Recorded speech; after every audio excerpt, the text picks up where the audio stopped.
on, but that's good. That means you love Israel and you love everything we're doing, and I'm very honored to have you all here. Thank you very much. And I want to thank our great First Lady. She's done the most incredible Christmas decoration. And we're excited to welcome so many friends to the White House as we wish you all a very happy Hanukkah. We're delighted to be joined by our great Vice President, Mike Pence. And Mike, where is Mike? Thank you, Mike. And we're thrilled. Thank you. I love you too. Thank you. And I love Ivanka. And I love Jared. And I love our First Lady.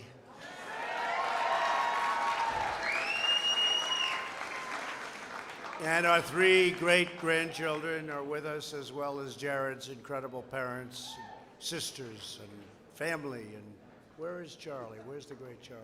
Come on up here, Charlie. Come on up, both of you. Come on up. Come on up. Great people. Tremendous people. Great businessman, very successful. And he loves, come on, Cyril. He loves our country and he loves Israel. I'm truly grateful to have the Jewish faith woven so deeply into my family. I also want to recognize Secretary Stephen Mnuchin. Stephen, where's Stephen? Secretary Dave Bernhardt, where's David? David is the largest landlord in the country by a factor of about 50. Well, we think we have big landlords. He controls half of the United States, actually. Secretary of the Interior. So, David, thank you very much for being here. Come on up, David. Stephen, come on up. Come on up. Special Envoy Elan Carr. Thank you, Elan. Thank you. Great job. Great job. Along with Representatives David Kustoff, Michael McCall, and Lee Zeldin. Come on up, fellas. Come on up. What a job they have done. What a job. They're warriors. Thanks as well to Sheldon and Miriam Adelson for the incredible love and affection. We are forever grateful to all that you do to strengthen the unbreakable bond between the United States and Israel. Sheldon, Miriam, thank you very much. Thank you. You are great people. Incredible. And he's got no cash problem, that I can tell you. He's a fantastic man, a great visionary. He always wants to have a longer lease, a longer everything. I say, Sheldon, it can be less than 50 years, okay? That's okay. Sheldon, thank you. So great. I also want to extend my appreciation to Israel's ambassador to the United States, Ron Dermer. And Ron has been an incredible, tireless fighter for Israel and happens to love the United States very much. And Jason, thank you very much for being here. Your family, I've watched them grow. Jason was with me for how many years? 23 years with me, and then came down here, and he's working on some tremendous things like peace in the Middle East. And thank you very much. And the family looks so beautiful. Thank you. Jason Greenblatt. Here for this special occasion are two faith leaders who have tirelessly served our country. Thank you, Rabbi Moshe Margaretin. Where's Rabbi? Where are you, Rabbi? Oh, hi, Rabbi. And Rabbi Zavi Boyarsky. Thank you, Rabbi. Thank you. This evening, we come together to commemorate the remarkable story of Hanukkah. More than 2,000 years ago, an oppressive dictator defied the Holy Temple and persecuted the Jewish people. But a group of brave Jewish warriors rose up, defeated a powerful army, and reclaimed their glorious destiny. As the Jewish patriots searched for oil to rededicate the temple, they only found enough to light the menorah for one day. They needed a little help from Sheldon, I think, right? Sheldon would have found a lot of oil immediately. However, that small batch of oil kept the flame burning for 8 days, an eternal reminder of the Jewish people's resilience, endurance, and faith. And that's so true. Across the centuries, the Jewish people have endured violence and oppression beyond measure, but no cruelty can overcome the might of your spirit and no destruction can crush the eternal strength of your resolve. And that is so true. This evening, that's true. Go ahead. Let's give you a hand on that one. And we have a man that I have, by the way, great respect. Mark Levin. Where's Mark Levin? What a show. Where's Mark? Where is Mark? He's over here. Lee, send him up here, will you please? Mark, come on up. Come on up here. Mark, the great Mark Levin. What a show. You know, he had a very successful radio show. Who knew that face was going to work so well on television? #1 show. Come on, Mark, wherever you may be. Where are you? I saw him. Is that Mark? Come on, Mark, get your way up. Make a path. Like we used to say in the military, make a path, make a path. What a great guy. What a great show. So who thought this guy was going to be a television star, right? Hot as can be on radio, all of a sudden he tries the television thing, the #1 show. Mark, I don't know how. Come on, both of you come up here. Come on. Come on up, Mark. Yeah, come on the dais, see? He hasn't gotten used to being a star yet. He's so big. Right, Mark? Come on over. And by the way, come here. Get over. Yeah, say a couple of words. Come on.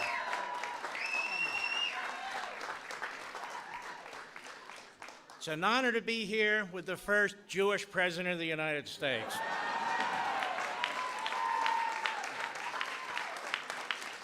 And if he isn't, he should be. I want to thank you. I want to thank you for everything you have done for the Jewish people. I want to thank you for everything you've done for the Jewish people's ancestral homeland. You are going to be remembered there for 1,000 years. And I want to thank you for what you've done for the United States of America.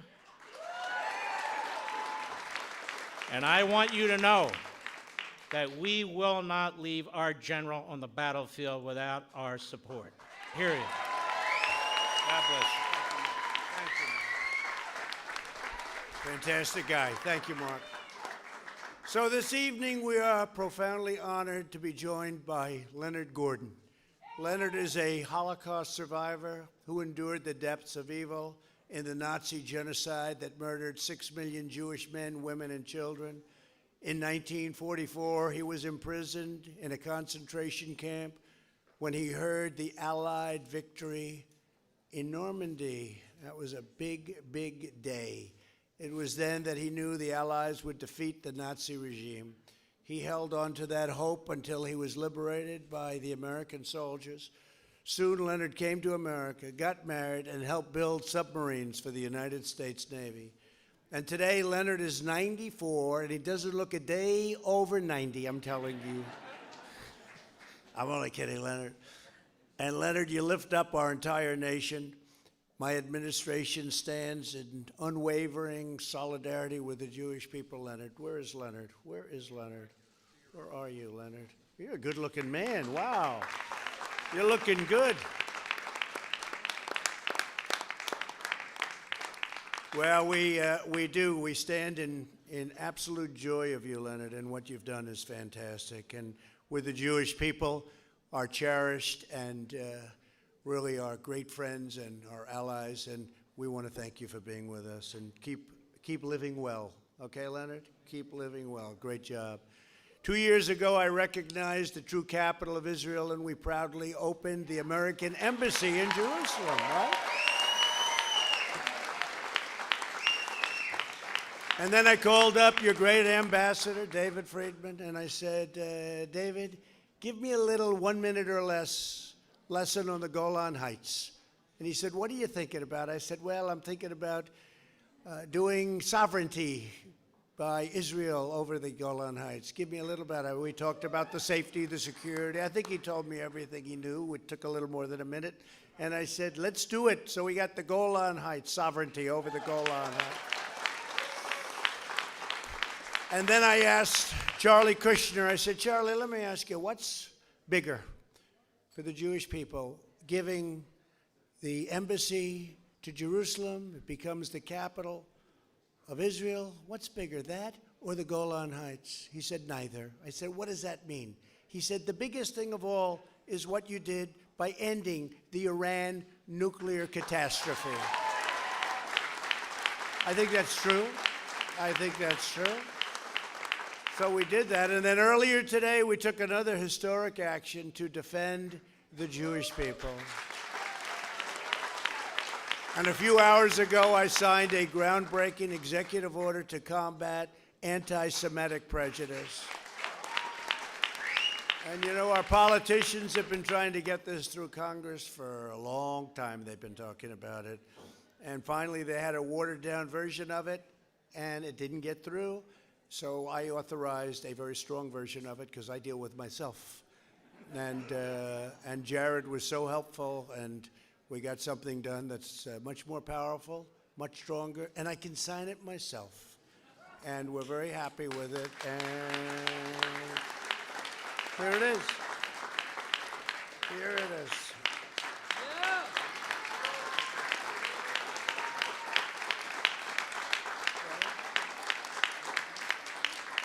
So we figured we got to get it done. You know, I learned a lot from Mark.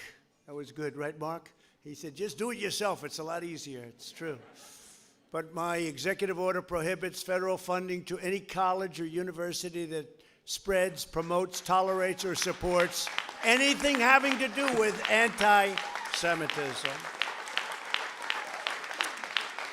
We're delivering a powerful message to American academia. Not all of it is very good. Some of it's wonderful, but not all of it. And it seems to be going in the wrong direction. Although I will tell you, a lot of strides have been made over the last year. There's a lot of enthusiasm for what we believe, what we think, but they got out of control. I said, if you want to receive federal dollars, you must reject anti-Semitism. And if they don't get hundreds of millions of dollars. You have to see the money that we pour into these colleges, and then they do what they were doing. So we will not permit anti-Jewish bigotry on our college campuses. And if they want to do that, it's going to be extremely costly. It'll be amazing how quickly they stop. My administration also forcefully condemns the so-called boycott, divestment, and sanctions movement, the BDS. My administration will not stand for these malicious attacks upon the State of Israel. Discrimination against members of Jewish faith and the Jewish faith, it has to be confronted at every turn, and we will confront it at every turn. There is no tolerance for hate. In the wake of yesterday's horrible shooting at the New Jersey kosher supermarket and a sinister attack on the Tree of Life Synagogue in Poway, you know, the Poway Synagogue, that was so terrible. We pledge to be vigilant, determined, and united in defense of Jewish Americans. That's what we're doing. This should have taken place a long time ago. So this evening, we give thanks to the Jewish community for its irreplaceable contributions to science, art, music, medicine, culture, philanthropy, public policy, and every other aspect of our national life. Incredible job, incredible people. Last year, Rabbi Moshe and Rabbi Zavi helped lead thousands of Jewish Americans in urging congressmen, judges, prosecutors, and Jewish communities to support the First Step Act. That's, you know what that is, criminal justice reform. I don't know why they called it the First Step Act, because everyone knows it as criminal justice reform, which they were unable to get. Jared Kushner got involved, Ivanka got involved. I liked a lot what I saw. A lot of the most conservative people in Congress, Mark, got involved. Ted Cruz and Mike Lee and many others, Chuck Grassley. And we have it at both sides, liberal, conservative. It was really an amazing thing. It was an amazing thing how it came together. Rabbi Moshe and Rabbi Zavi, we salute your leadership and we thank you very much for the job you did, and you helped us greatly. This evening, we once again show our appreciation to the Jewish American community for the immeasurable ways you strengthen and inspire our nation. We stand in awe of your extraordinary contributions to our country and to humanity. And now I invite Rabbi Zavi to say a few words before Rabbi Moshe lights the menorah. Thank you all, and may you all have a truly blessed Hanukkah and a fantastic year. Thank you all very much. Please.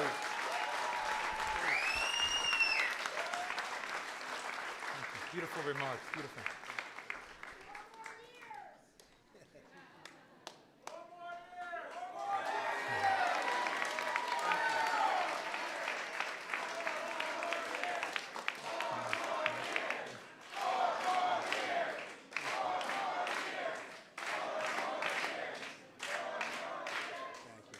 Thank you. Mr. President and Madame First Lady, thank you for hosting this stunning pre-Hanukkah party. It's truly an honor to be here. And God bless you for today's signing of the executive order combating anti-Semitism. Let us begin with a short prayer in memory of the victims of yesterday's horrendous shooting in Jersey City. Let us say together, Shema Yisrael Adonai Eloheinu Adonai Echad. The Hanukkah lights are symbolic of the flame of godliness, the essential goodness embedded within each human being. Mr. President, back in the 70s, the Rebbe, Rabbi Menachem Mendel Schneerson, called to nurture this goodness and allow its free expression also among those incarcerated in our prison system. There's an essential human dignity in the ability to produce and accomplish, to emulate our Creator, the Rebbe taught. There's a basic divinity in the freedom to soar, to transform, to bring good to the world without confinement or constraint. The Rebbe advocated that through good behavior and participating in educational programs, by demonstrating remorse and a will to lead a life of honesty and integrity, prisoners should be able to earn a reduced sentence and the ability to contribute goodness maximally to the world. Mr. President, through the monumental First Step Act, you have helped countless worthy individuals reach their potential and share their unique divine light with the world. A long, elusive goal, but thank God, and with a huge thank you to Jared and his relentless team, this administration got it done.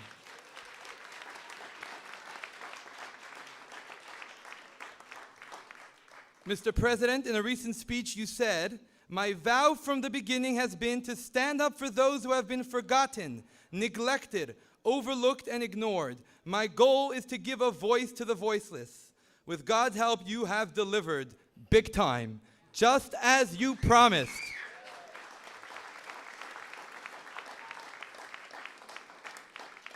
To Uziel Rabashkin, who spent much of his childhood praying that every knock on the door was his father's miraculous return, and to so many children like him, you have been God's angel and the answer to their heartfelt prayers. This includes Stet Frazier and his family. After serving 25 years for a first-time nonviolent offense, Stet learned that he was due for immediate release under the First Step Act. Inspiringly, Stet actually petitioned the court, and successfully so, to remain in prison for another 10 days so that he could finish teaching a self-help course for his fellow men. In the company of his 8 overjoyed children, Stet now continues to spread a message of hope and personal accountability at schools throughout North Carolina's Mitchell County. Mr. President, by championing reform and by using your executive powers for clemency, you have highlighted your innate belief in the human capacity for change and redemption. So on behalf of Alepht's founder and chairman, Rabbi Shalom Lipsker, and on behalf of Gary Apfel, who is here with us today and who altruistically and successfully worked tirelessly on this and other vital efforts, and especially on behalf of the countless Americans who are given a new lease on life, thank you, thank you, thank you. We are deeply grateful for this miracle and blessing. Mr. President, with your permission, I'd like to salute Attorney General Barr, an inspiring beacon of light in the war to dispel the darkness of anti-Semitism, as well as the entire DOJ and BOP for their remarkable work in ensuring that the human soul is treated with dignity and can shine, even in limited environments. Rabbi Moshe Margaretin, founder of Tzedek Association, will momentarily prepare us for Hanukkah by demonstrating how the menorah will be kindled on the holiday. Since 2009, he spearheaded the effort to introduce effective prison reform through mobilizing community leaders and laymen around the country to meet the members of Congress and garnered support from more than 150 former prosecutors and judges. These tremendous efforts ultimately came to fruition with the First Step Act. Mr. President and Madam First Lady, may God Almighty shower his blessings upon you, and through our collective increase in acts of goodness and kindness, may we soon merit a world filled with everlasting peace and light with the final redemption. God bless you and God bless America.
Thank you very much, everybody. Thank you.